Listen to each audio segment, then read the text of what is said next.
Nah, selanjutnya kita bahas tentang main display unit. Jadi dari mana ya? Dari pembakaran deh kita bahas. Jadi di samping sini ada 6. Ini kita ngatur coil feeder dan dari coil bunker. Di sini ada motor center feedernya yang di bagian leher dari coil bunker masuk menuju ke coil feeder.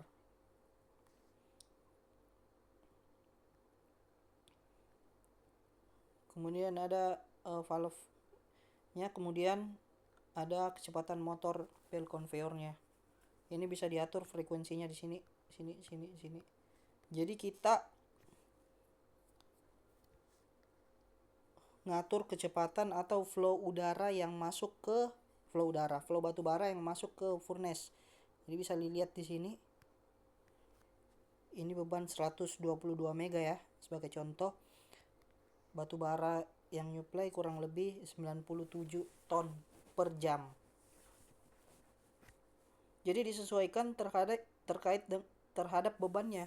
Ingat teman-teman, boiler itu bukan kita yang menghasilkan beban, bukan kita yang menghasilkan listrik, tapi kita yang menyesuaikan terhadap beban. Nah, jadi harus dipahami dulu konsepnya, kalau bukan kita yang menaikkan beban atau menurunkan beban sesuai dengan batu bara, enggak, batu baranya yang menyesuaikan terhadap bebannya. Jadi kalau misalkan ini 122 mega, tiba-tiba tungku RKEF ngetrip nih misalnya, turun ke 100 megawatt. Turun ke 100 mega. Nah, kalau misalkan beban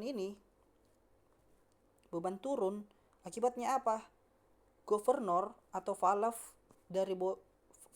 final steam dari boiler menuju turbin itu bakalan nutup. Misalkan ini pipanya, ini pipe, jadi ini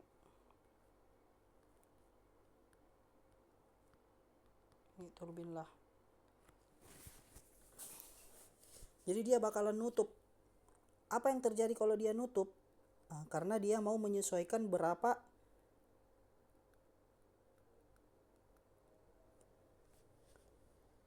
flow steam yang masuk ke turbin. Kita hapus dulu. Dia mau menyesuaikan berapa flow yang masuk ke turbin. Jadi di sini 342. Akibatnya apa? Kalau misalkan beban tiba-tiba turun nih ke 100, ya mungkin dia bakalan turun ke 300 ton per hour. Nah, kalau dia turun ke 300 ton per hour, akibatnya apa? Ya, berarti valve-nya nutup dong. Sehingga flow-nya bakalan dikurangi.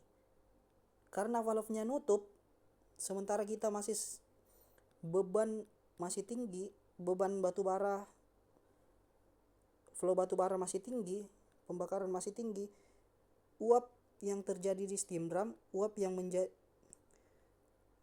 yang keluar dari steam drum itu masih banyak juga, masih pada beban 122 mega. Akhirnya apa? Akhirnya steam menumpuk mengakibatkan pressure naik.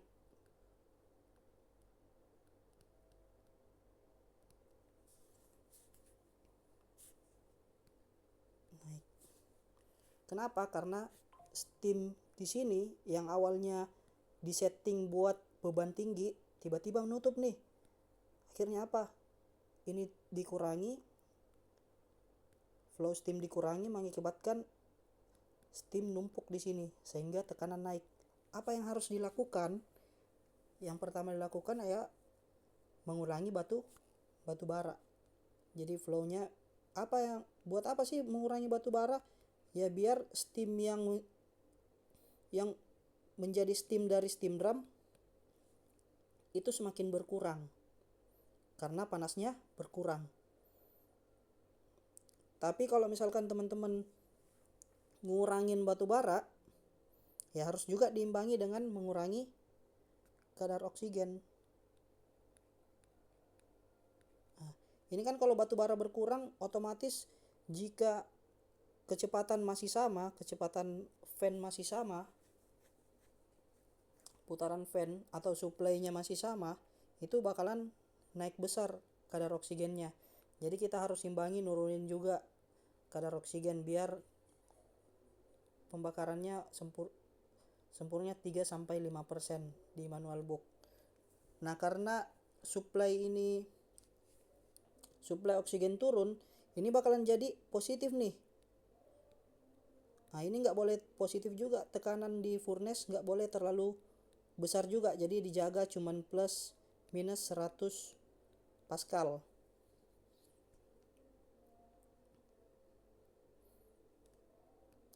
Nah, akhirnya apa? Akhirnya kita harus tambah hisapannya, tambah daya hisap dari ID fan biar dia semakin ngisap dari sini. Karena flow udara turun, akhirnya apa? Akhirnya di sini plus. Nah, makanya harus diturunkan. Fan diturunkan.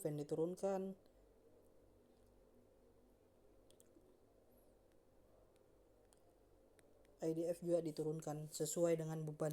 Kalau misalkan udah stabil, dijaga plus minus 100 pascal untuk di sini yang bagian vital. Ini nggak boleh plus di bawah ini ya, di atas dan di bawah 100. Soalnya sensitif terhadap pipa-pipa di bagian atas furnace. Soalnya pada tekanan tinggi, bayangkan suhu 700, 800, itu logam bakalan cepat terjadi perubahan atau deformasi.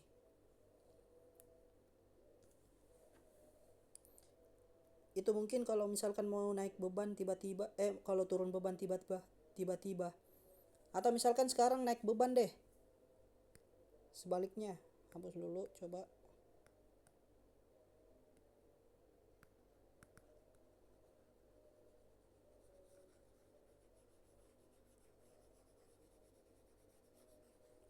Hapus.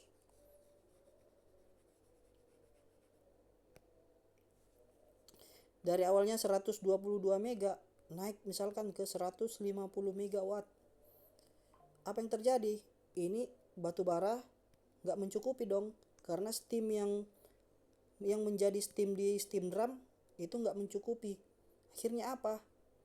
Yang tadi saya bilang valve-nya terbuka sesuai dengan ini, malah makin buka besar karena flow bakalan dibutuhkan besar, misalkan 500 ton per hour yang dibutuhkan. Akibatnya apa? Akibatnya tekanan bakalan turun drastis. Kalau tiba-tiba tekanan bakalan turun drastis karena banyaknya steam yang dibutuhkan, flow steam yang dibutuhkan untuk masuk turbin.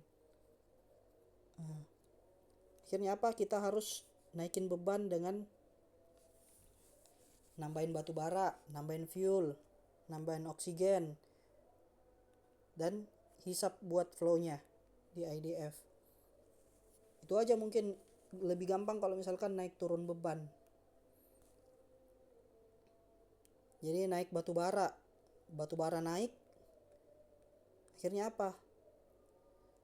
Kalau misalkan batu bara naik, nah oksigen bakalan turun nih, karena kita langsung nambahin batu bara banyak misalnya.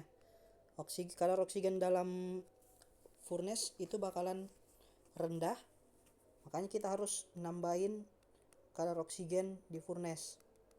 Ini nambah, nanti ini bakalan plus nih, semua plus, karena oksigen yang masuk ke furnace semakin banyak atau udara, makanya kita harus nambah juga buat IDF nya, hisapannya, biar ini tetap plus minus 100 pascal.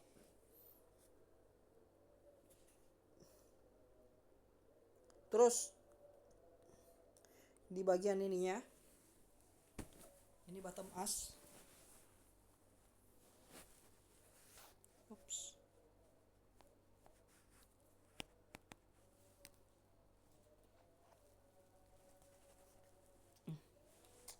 batu bara yang sisa-sisa pembakaran yang udah nggak bisa terbakar lagi itu bakalan numpuk di sini, bakal numpuk zet zet zet, sehingga tekanan di windbox bakalan naik karena numpuk. Nah, apa akibatnya kalau misalkan numpuk? Nah, itu bisa mengakibatkan udara dari primary fan itu bakalan berkurang. Makanya harus kita buang rutin di bottom ash cooler. Ini nggak ketampil ya di sini bottom ash cooler. Nah, bottom ashnya bakal kita buang rutin, dan ini dijaga biasanya 6,5 sampai 7,5 lah running operation normal.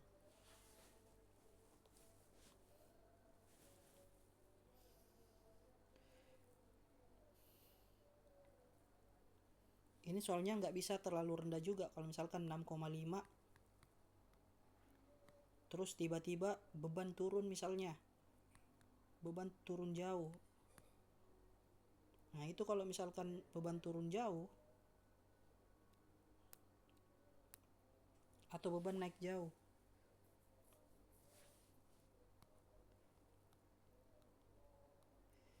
itu batu bara bakalan masuk lebih banyak sehingga mengakibatkan suhu furnace semakin naik. Jadi tetap harus dikontrol karena ini bait material juga berfungsi sebagai mengontrol suhu. Kalau bait material kurang, biasanya suhu bakalan over di sini. Atau misalkan terlalu banyak bait material yang numpuk, bottom ash yang numpuk, itu biasanya suhunya turun dan pembakaran nggak maksimal karena udara tersumbat, terlalu banyak pasir di sini mengakibatkan pembakaran nggak bagus, berkurang, efisiensi berkurang. Terus dari sini pembakaran di furnace, dia masuk sini sirkulasi, masuk sini sirkulasi, sirkulasi, sirkulasi, batu bara yang nggak habis kebakar tampung di separator, kemudian disemprot dengan udara tekanan tinggi dari HPF. Kemudian flue gasnya kesini kesini kesini, ada superheater 1, superheater 2. Ini tampaknya dari sisi A ini ya, di sebelah sisi B. Sini reheat, ini superheater 1, superheater 2, masuk lagi ke furnace sebenarnya ada superheater 1, superheater 2, dan ini superheater 3. Terus untuk reheat 1 di sini, di furnace reheat 2 sebelum kemudian masuk ke turbin, final steam reheat ke turbin.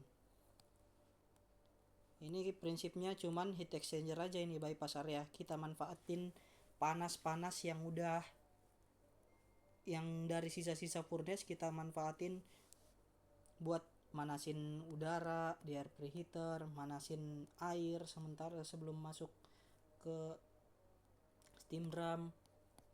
Ini sisa-sisa panasnya kita manfaatin. Udara dipanasin dari suhu 43, suhu PAF, masuk air preheater, kemudian lanjut setelah keluarnya kemudian kurang lebih 231 derajat celcius. SAF juga masuk kurang lebih 43, masuk 237 derajat celcius, masuk di furnace biar pembakaran lebih efisien dan maksimal. Ini 70% adalah bukaan DEH. Ini dijaga 60 sampai 85% lah. Soalnya buat jaga-jaga jangan sampai tiba-tiba naik turun beban.